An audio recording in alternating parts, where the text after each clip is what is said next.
Lucas 2, versículo 6 em diante diz assim: Estando eles ali, aconteceu de completarem-se os dias. E ela deu à luz ao seu filho primogênito, enfaixou-o e o deitou numa manjedoura, porque não havia lugar para eles na hospedaria. Havia naquela mesma região pastores que viviam nos campos e guardavam o seu rebanho durante as vigílias da noite. E um anjo do Senhor desceu aonde eles estavam, e a glória do Senhor brilhou ao redor deles, e ficaram tomados de grande temor. O anjo, porém, lhes disse: Não temais, eis que vos trago boa nova de grande alegria, que será para todo o povo. É que hoje vos nasceu na cidade de Davi o Salvador, que é Cristo, o Senhor. E isto vos servirá de sinal: encontrareis uma criança envolta em faixas e deitada em manjedoura. E subitamente apareceu com o anjo uma multidão da milícia celestial, louvando a Deus e dizendo: Glória a Deus nas maiores alturas, e paz na terra entre os homens, a quem Ele quer bem. Quem é esse menino? A maior história de amor já vista se iniciou desta maneira. No princípio, criou Deus os céus e a terra. A terra, porém, era sem forma e vazia. Havia trevas sobre a face do abismo, e o Espírito de Deus pairava sobre as águas. Esse texto está escrito em Gênesis, capítulo 1, versículos 1 e 2. Deus, de forma graciosa e amorosa, cria o mundo e tudo que nele há. Na criação, percebemos o quanto nós, seres humanos, fomos agraciados. Deus nos criou à sua imagem, Deus nos criou à sua semelhança. Somos, então, a coroa da criação. Contudo, nós, a humanidade, decidimos nos rebelar contra Deus. Decidimos afrontar o caráter, a bondade, o amor do Senhor. Adão e Eva, nossos representantes, pecaram e, consequentemente, todos nós passamos de coroa da criação para adversários do Criador. Gênesis 3 vai nos ensinar: vendo a mulher que a árvore era boa para se comer, agradável aos olhos, e árvore desejável para dar entendimento, tomou-lhe do fruto e comeu, e deu também ao marido, e ele comeu. Abriram-se então os olhos de ambos, e percebendo que estavam nus, coseram folhas de figueira e fizeram cintas para si. Que tragédia! Contudo, o amor de Deus não nos deixou à deriva. Não nos abandonou. Ele tinha um plano, sempre teve um plano. O nome desse plano? Jesus Cristo. Ainda em Gênesis 3 há uma promessa maravilhosa da parte de Deus para as nossas vidas. Porém, em inimizade entre ti e a mulher, entre a tua descendência e o seu descendente. Este te ferirá a cabeça, e tu lhe ferirás o calcanhar. Gênesis 3:15 nos fala do grande amor de Deus, do plano de Deus, do Deus que não nos abandonou, do Deus que não desistiu de nós. Gênesis 3:15 fala do amor de Jesus, fala de Jesus. E é interessante a gente perceber que uma das características notáveis do Antigo Testamento é a crescente expectativa da chegada do Messias. Imediatamente após a queda, Deus anunciou a sua intenção de salvar os pecadores e afirmou isso através de múltiplas maneiras. Logo após o pecado ter entrado no mundo, Deus anunciou que nos salvaria. A promessa do Deus Criador, do Deus Salvador, do Deus que enviaria o seu Messias, estava cada vez se tornando mais rica e variada. As principais imagens messiânicas, então, apresentadas no Antigo Testamento são, primeiro, a descendência de Abraão, segundo, um profeta como Moisés, terceiro, um rei como Davi, quarto, um sacerdote como Melquisedeque, quinto, o servo do Senhor, sexto, o Filho do Homem.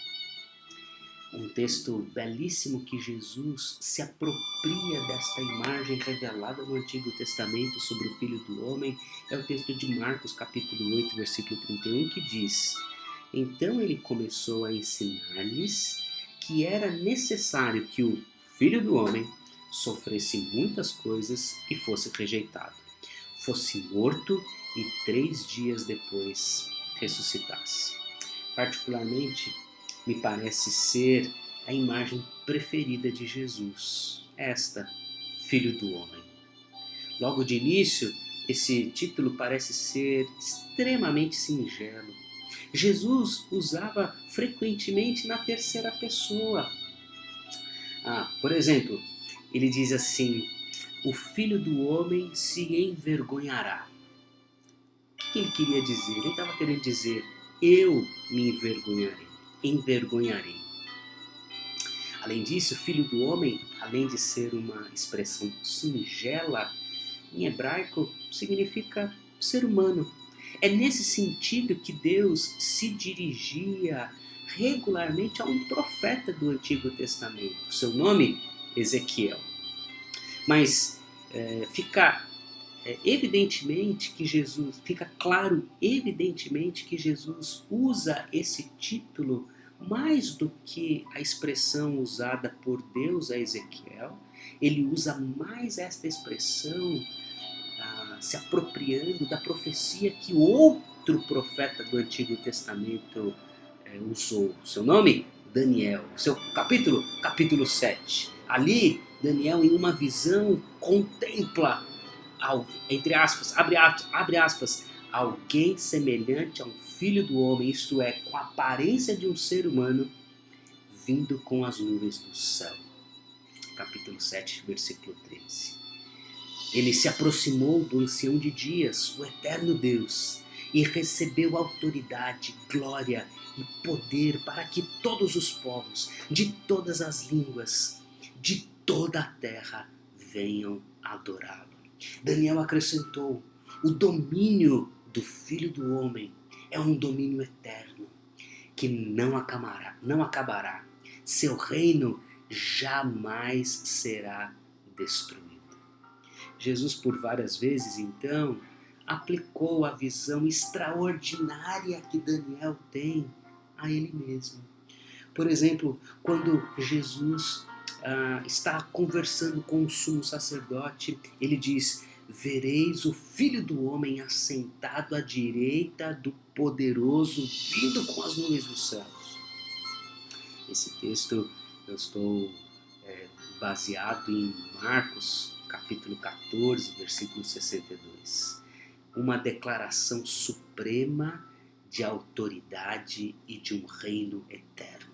Jesus assume a messianidade. Jesus assume a promessa que o Antigo Testamento veio trazendo, falando do Salvador, falando do nosso resgatador, falando daquele que viria para cumprir o plano eterno de Deus. Mas o que é mais extraordinário quando Jesus usa esta expressão, essa imagem do Antigo Testamento, é que ele usa num contexto completamente diferente. Por exemplo, Jesus relaciona o título a Isaías 53, que fala do sofrimento. Então ele diz: o Filho do Homem, como o texto que li no início dessa breve devocional, deve sofrer muitas coisas e ser rejeitado, ser morto e depois de 3 dias ressuscitar. Jesus fez algo que ninguém antes na história dele havia feito. Ele fundiu a glória de Daniel 7 com o sofrimento de Isaías 53, a fim de ensinar que somente através do seu sofrimento ele entraria na sua glória. Ao usar a expressão "o Filho do Homem deve sofrer", Jesus uniu as duas imagens. Quem é esse menino que um dia, há mais de 2000 anos, nasceu numa simples e humilde manjedoura e que nós, neste período do ano, estamos relembrando? Quem é esse menino? Ele é o Filho do Homem, apresentado por Ezequiel, profetizado por Isaías, profetizado por Daniel. Qual é o seu nome? Seu nome é Jesus.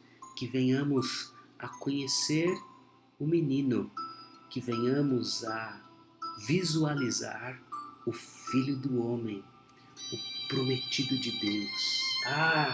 Que neste Natal possamos adorar a Jesus, colocar nosso rosto em terra, nossos joelhos prostrados diante dele, humildemente, eternamente grato pelo plano eterno de Deus. Quem é esse menino? Que o seu coração esteja cheio, repleto da presença dele, de Jesus. Feliz Natal! Que Jesus te abençoe. Amém.